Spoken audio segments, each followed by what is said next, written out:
Hey everybody, it's your girl Blue. Welcome to another episode of Share My World. How's everyone New Year's going? I hope it's going very well. Can't say the same for everybody else though. That's just a figure of speech. I don't know everybody's New Year's. So, this episode is very dear to my heart, and I felt the need to finally go ahead and give in and talk about it.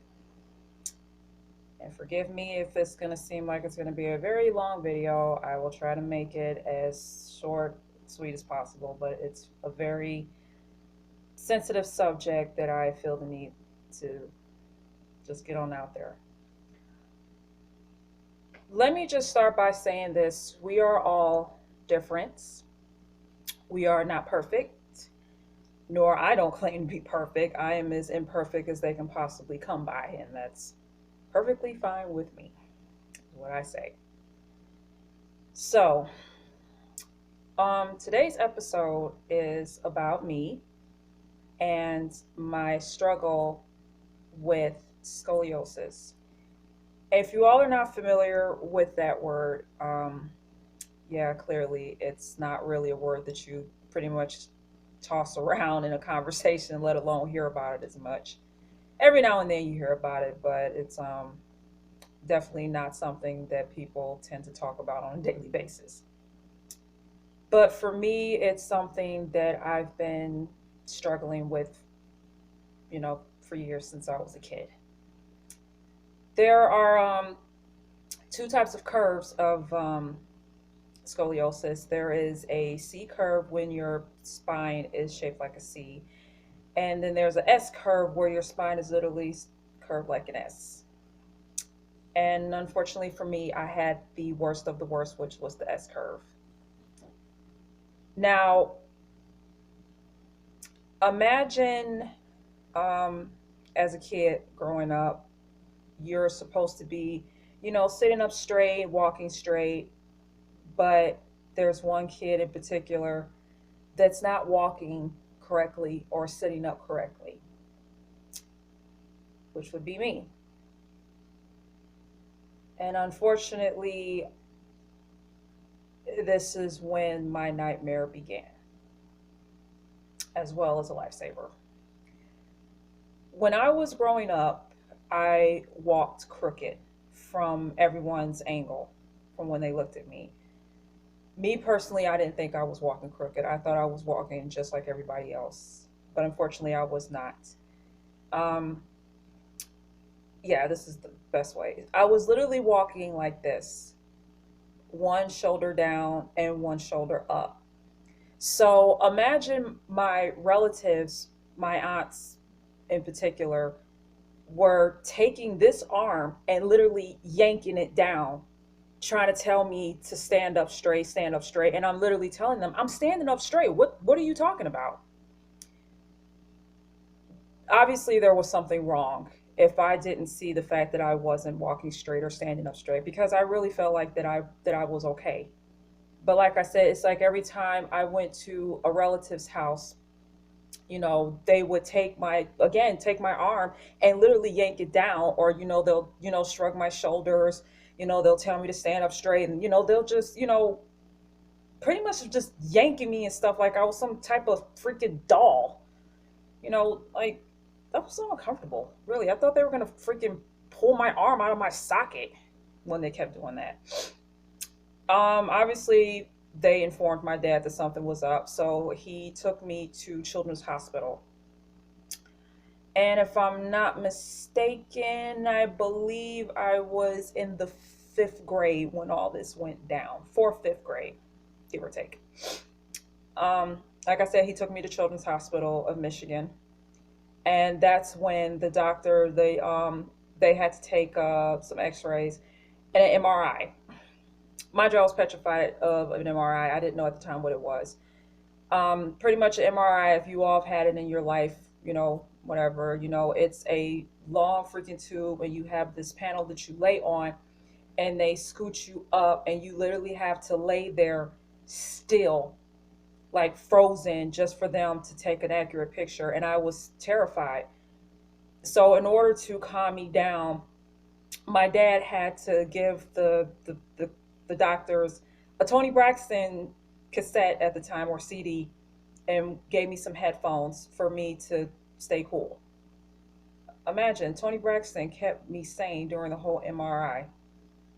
Hey, music can put a profound effect on your life, and trust me, listening to Tony Braxton really just got me through that whole MRI, because I don't know what the hell. Hey, people, I was a kid, I wasn't familiar with all that.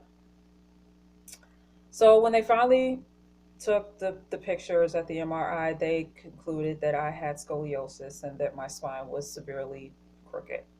Was the reason why I was walking the way I was. The only way to fix it was that I had to go into surgery. And if that's not the most scariest thing in the world to go through, is surgery. I've heard of people having heart surgery and brain surgery. Those are very life and death experience that you don't know whether or not you're going to come out of it alive or dead, because anything can happen. And also your back, because it's not just your spine that they're dealing with here. There's nerves on your spine, and heaven forbid you mess up a nerve in your back, yeah, pretty much might be a done deal for you. So it was very terrifying. I was scared. Point blank to the period. There's no punchline to that. I was scared, as well as my dad, as well as everyone else in my family. So the day of the surgery, I couldn't really eat or drink anything. I think I was only allowed to drink water. I think that was it, but I really couldn't eat anything. So mind you, I'm starving. I'm hungry as hell, but I can't eat anything. Um, they did something with my hair. I think they had put something in my hair, whatever. Ugh. They put me on a gurney. They wheeled me out and had my family, say good luck to me, goodbye. We'll see you when you get done, or whatever. They was pretty much all terrified and petrified, praying that I would make it. And I remember them wheeling me into the operating room. And I know this is not really supposed to be funny, but it was funny to me at the time. They had the mask that they put over you, so to put you to sleep, and they had flavors. Oxygen masks have flavors now. Hmm. I thought it was just one solid flavor, unscented, whatever. No, there were bubblegum flavors. Bubble yum is now effective to put your ass to sleep now. Cool. I had a choice, neither, regular bubblegum, orange, grape, cherry. I picked the original. I mean, what the hell? It's not like I can eat it. But they put me to sleep. They didn't make me count backwards or anything. I just laid there and they just put it on my face and took effect. And I was obviously knocked out. But it didn't really feel like I was knocked out. I felt like my eyes were still open, and I can literally see the nurse like looking at me saying, "You're doing a good job. You can picture yourself, in the clouds or whatever." And I'm just, the whole time I'm thinking of my mom. Um, Sorry, I'm getting a little teared up here. Um, yeah, it was it was petrifying. It really was. And for a fourth/fifth grader at the time to even go through something like that is yeah. You know what? I'm just gonna just take this off because yeah, I have nothing to hide. So the surgery obviously went well. They obviously wanted to make sure that I was okay. So I know that I had opened my eyes up a little bit, but I closed them back down because I was still under the amnesia or whatever. So um, when I woke up, I was in intensive care. I had needles in my arm, my veins, whatever. I had a tube going down my throat. I couldn't even talk. I mean, I can honestly pretty much tell you, I probably looked like complete hammered shit.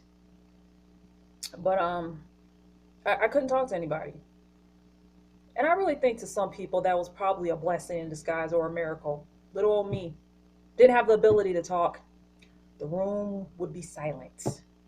No animosity, no weirdness, no nothing. And really, at the time, I just felt like there was just certain relatives in the family, they really couldn't give it two shits. Hey, so I was feeling growing up. Still to this day. I'm not gonna lie about it. But I stayed in the hospital. Honest to God, I really don't know how long I was in the hospital. It could have been like a week or two, even three. You know, back surgery was a serious thing. But I really was just miserable for the simple fact that I had to go through all that. And that was, to me, you know, as a kid, I thought maybe there might have been something that they could have done completely different to solve this problem. But, you know, I was a kid. What did I know?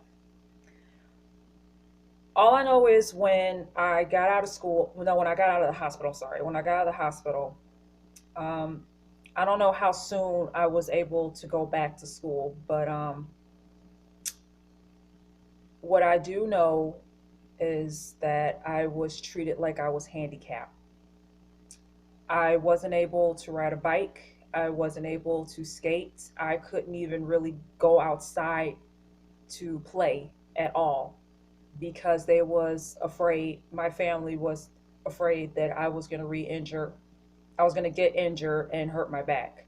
So I literally was just sitting down is all. You know, the only time I think I actually got up was to go to the bathroom, go eat, and pretty much that was it, or to go take a bath or a shower, whatever. So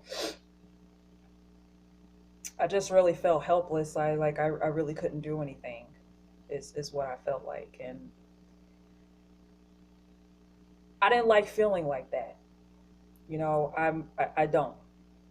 You know, having kids is one thing. You can always bounce back from having a child, depending on the circumstances. But back surgery, you can't bounce back. There's no way for you to bounce back that quickly. Um, I believe it might have been like a few months down the road, and suddenly my back, the top part of my back started to bleed, and the bottom part of my back there was a bump that was literally sticking out, and it hurt. And my dad literally had to put gauze on the top of my spine to stop it from bleeding. So eventually he went on ahead and took me back to Children's Hospital, and that's when they concurred that yeah, we got to go back in and fix it. People, you could not even fabricate what was going through my mind at that time when they told me that they had to go back and reopen me up. I was hurt. I was terrified. Yet again, right now I don't even care if I cry because I'm being honest. Nothing but honesty to my fans.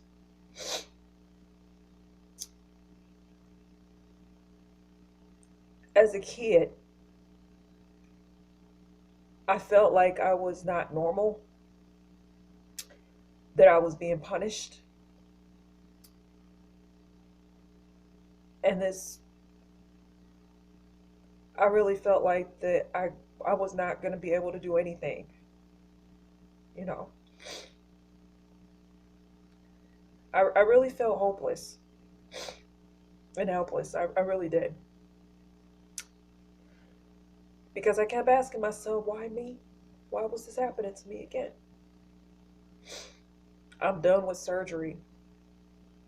I don't like going in, getting surgery, and I damn sure don't like coming out. Because to me, I looked like a monster. Because I was plugged up to IVs, and, you know, I had a tube going down my throat. You know, I missed out on school. I just, I just didn't understand it because I was a kid. And I really don't think no one understood how I felt. Because everyone just kept telling me, Denise, this has to be done. Because if you don't take care of it now, You're going to regret it down the road. It might even be more severe problems for you if you don't fix it while you're still young. So I went in again. I had a bandage on my back, and they put a rod, a Harrington rod, in my back to keep my spine straight.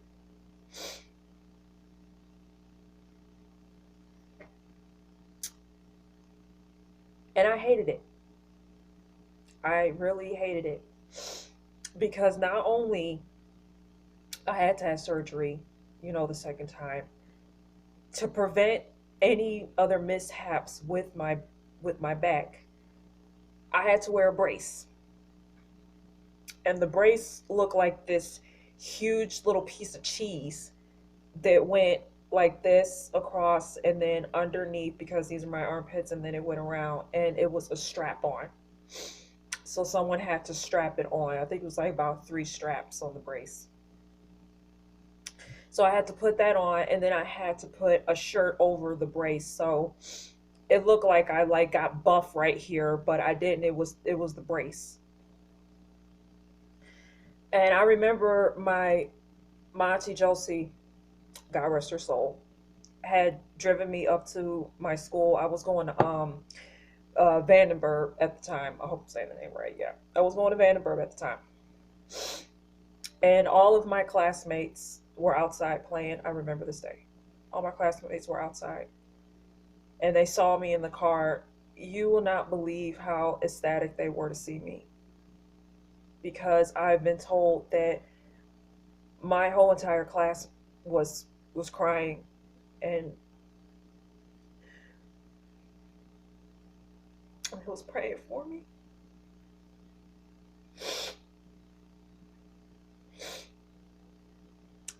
I never knew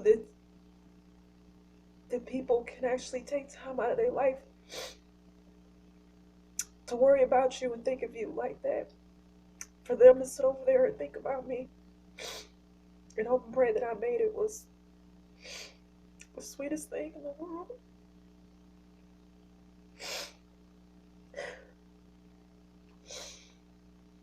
I didn't have my mom with me at this time when I was going through all this, because I felt that if she was still alive, she would have made it as easy and simple for me to have survived all this. But I went through it alone without my mom. But to all the classmates that were in my class at that time, I want to thank you for actually thinking about me and praying for me at that time, because that was the hardest time in my life that I've ever been through.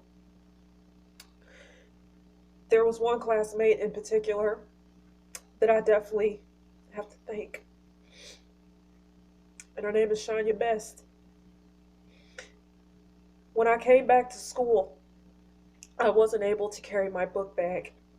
So if I had a ton of homework, at the time we had textbooks and there were assignments that we had to do in the textbook. I couldn't carry my backpack home. I couldn't carry anything that was remotely heavy because of my back. Shania Best not only carried my book bags for me, she walked me home and walked me to school.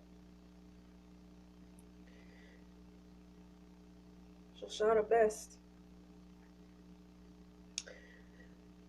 thank you for doing that for me. You didn't have to, but you did.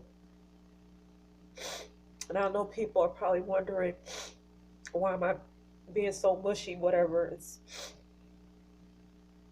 not being mushy, people. Because growing up in my life, I just felt like certain members of my family just didn't give a rat's ass about me or how I felt, or even care to even fathom who I am and how I was feeling at that time. but my friends did, my classmates. They made it as easy for me as they can possibly make for me at that time. Scoliosis is serious, and everything that you have to do after the fact, it's a challenge, especially for a little girl who was petrified that she wasn't going to make it, let alone get married and had children. As the years gone by, I had to wear a brace for 6 months. 6 months. And once again, I was restricted from a lot of things. I couldn't go play outside at all. If I did, I had to sit down and share. I couldn't ride a bike. I couldn't skate. Um, I literally was just, I felt handicapped. I felt like I was weak and that I couldn't do anything. So after the 6 months, I didn't have to wear the brace anymore. I was able to go on about my life. I do still have the Harrington rod in my back. It's the only thing that keeps my spine together. The one thing that I was petrified of was that I thought that my rod had broke. Um, in April of 2006, my husband had just came back from Japan, and we had went out to a mall in Tacoma, Washington. We were living in Oak Harbor at the time, and it was raining really bad. What I mean really bad is that we only saw red lights and the front lights of people's cars. While we were driving, a car in front of us had stopped, and we hit the brake. Well, my husband hit the brake, and we just nicked the back of their car, just a little nick. But all of a sudden, a Dodge Durango from behind us, she slammed into us, slammed us into traffic. We got hit 2 more times. It was it was a 6 car pileup, and our car was the one that got damaged the most. And at the time, I was 8 months pregnant with my second child, which is my son. They never took me to the hospital. The ambulance dropped us off at a hotel. I didn't go see a doctor until the next day when we went back to base. Our car was non-drivable. We didn't have a car. And I felt the aftermath of the accident. My whole entire body was killing me, including my back. It just would not stop hurting. And I feared that the impact of what the Dodge Durango had did to us had damaged my back. So I went to go get some x-rays done, and I'm not a doctor. It did seem like possibility it was broke, but then again, it probably wasn't. I think it was just the nerves in my spine that was just, killing me.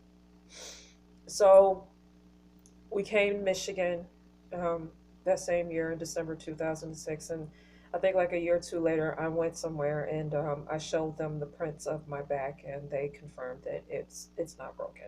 My back is fine. It's just the muscle, the nerves in my back that was hurting me. And yes, still to this day, I do have pain in my back. Sometimes it's mainly it's brought on by stress. When I stress myself out, when I overthink things and I feel like I can't do much of anything, I stress myself out, which causes a lot of pain in my back. Um, the reason I'm doing this video because I'm trying to reach out to people who are like me, who live with scoliosis and have gone through, the surgeries, wearing back braces, being restricted from doing things and being told that you can't do this and you can't do that. I didn't think I can carry a child, let alone 4. I've had 4 pregnancies. And yes, my back was killing me.